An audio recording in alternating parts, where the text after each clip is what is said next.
छत्रपती संभाजीनगर शहरात बॉम्बच्या धमकीमुळे खळबळ उडाली आहे। महानगरपालिकेच्या मुख्य कार्यालयाच्या मागील पोस्ट ऑफिसला उडून देण्याची धमकी देण्यात आल्याने सुरक्षा यंत्रणा सतर्क झाली आहे। मिळालेल्या माहितीनुसार संबंधित पोस्ट ऑफिसला ईमेलद्वारे बॉम्बची धमकी देण्यात आली। ही माहिती मिळताच पोलिसांनी तात्काळ घटनास्थळी धाव घेतली आणि संपूर्ण परिसरात कडेकोट बंदोबस्त तैनात करण्यात आला। घटनेचं गांभीर्याने दखल घेत बॉम्ब शोधक आणि नाशक पथकाला घटनास्थळी पाचारण करण्यात आले, तर पोस्ट ऑफिस इमारतीची सखोल तपासणी करण्यात आली। कोणताही अनुचित घटना टाळण्यासाठी सुरक्षेच्या दृष्टीने संपूर्ण पोस्ट ऑफिस रिकामे करण्यात आले। दरम्यान परिसरात नागरिकांची गर्दी होऊ नये यासाठी पोलिसांकडून विशेष उपाययोजना करण्यात येत आहेत। या घटनेमुळे स्थानिक नागरिकांमध्ये भीतीचं वातावरण निर्माण झालंय।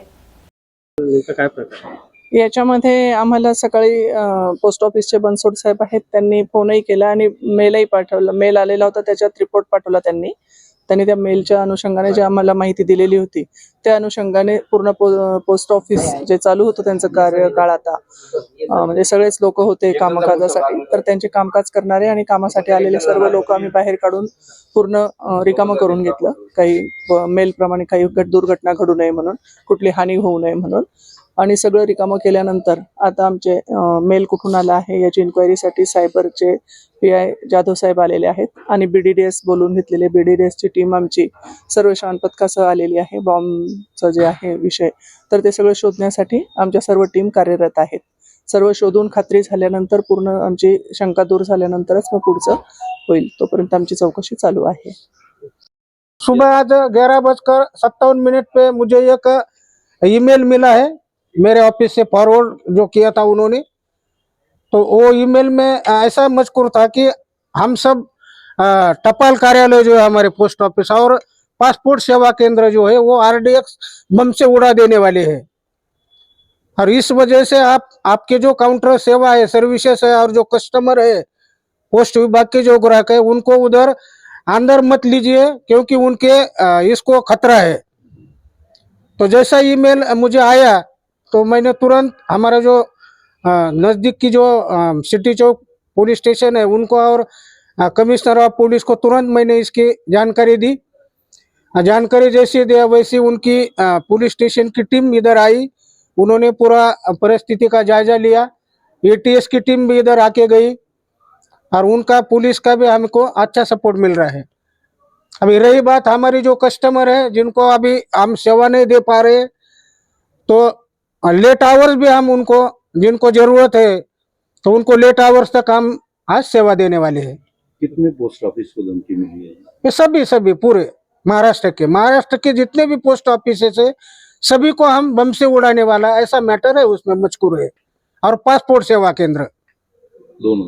हाँ, कहीं दुर्घटना कहीं हुई नहीं? कहीं नहीं हुआ अभी तक, ऐसा एडवर्स कुछ मैसेज हमारे पास नहीं आया है। क्या ये फेक मेल भी हो सकता है या क्या? नहीं, अभी उसका जांच तो पुलिस और हमारे वरिष्ठ करेंगे, क्योंकि उसका मुझे फॉरवर्ड मेल है, इसीलिए कहाँ से आया, किसने भेजा, इसकी जानकारी मेरे पास नहीं है। आपका नाम? मेरा नाम सुरेश बनसोडे, मुख्य पोस्ट मास्टर, जूना बाजार, छत्रपती संभाजीनगर।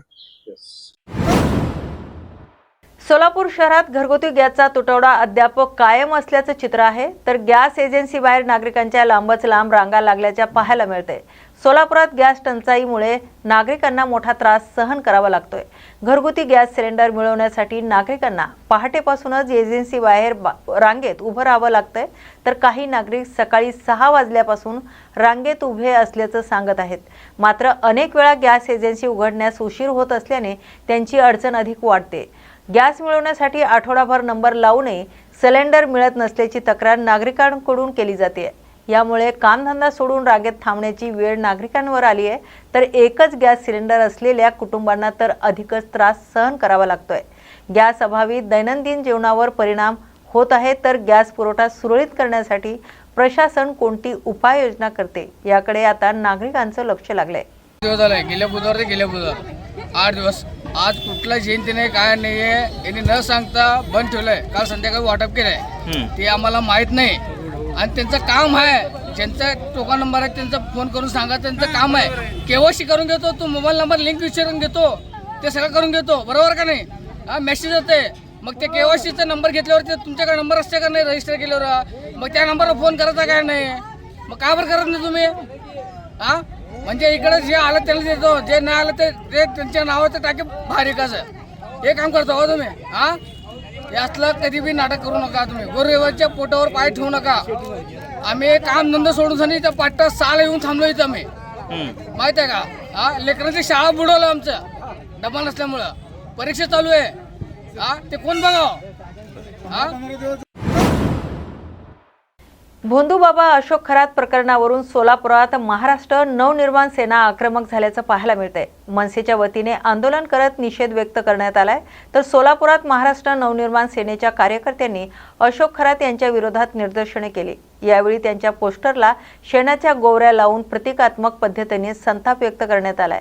अशोक खरात यांचं कृत्य गंभीर आणि निंदनीय असल्याचं सांगत संबंधितावर कठोर कार्यवाही करण्याची मागणी आंदोलनकर्त्यांनी केली. तसेच या प्रकरणात कठोर शिक्षा देण्यात यावी अशी मागणी यावेळी करण्यात आली.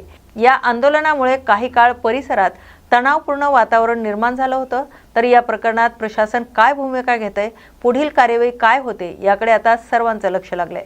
प्रबोधन केलं. या महाराष्ट्राची 800,000 वर्षापूर्वीची आपली सनातन संस्कृती आणि या राज्यातले कित्येक नेते होऊन गेले. ते नेते या संतांचा अभ्यास करून, संतांचा आशीर्वाद घेऊन राजकारणाची पुढची दिशा ठरवत होते.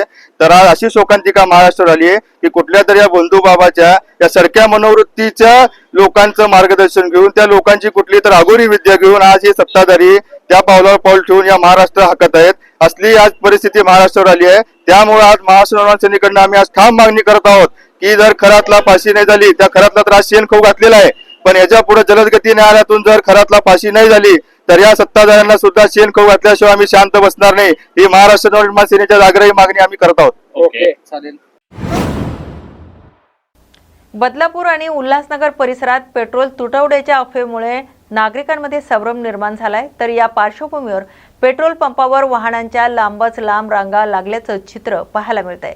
युद्धजन्य परिस्थितीच्या चर्चेमुळे पेट्रोल डिझेल तुटवडा निर्माण होऊ शकतो अशा अफवा पसरवल्यानंतर उल्हासनगर परिसरातील अनेक पेट्रोल पंपावर वाहन चालकांनी गर्दी केल्याचं दिसत आहे. पेट्रोल भरण्यासाठी वाहनांच्या लांब रांगा लागल्या असून काही ठिकाणी चालकांना बराच वेळ प्रतीक्षा करावी लागते. तर खबरदारी म्हणून नागरिकांनी मोठ्या प्रमाणात इंधन भरण्यास सुरुवात केल्याचं सांगितलं जातंय. दरम्यान अधिकृत पातळीवर पेट्रोल तुटवड्याबाबत कोणतीही पुष्टी झालेली नसताना अफवामुळेच ही परिस्थिती निर्माण झाल्याचं प्राथमिक स्तरावर स्पष्ट होत आहे. प्रशासनाकडून नागरिकांना अफवांवर विश्वास न ठेवण्याचं आवाहन करण्यात येत असून इंधन पुरवठा सुरळीत असल्याचं सांगितलं जात आहे. आजच्या सांज वार्ता या बातमीपत्रात आपण इथेच थांबतोय.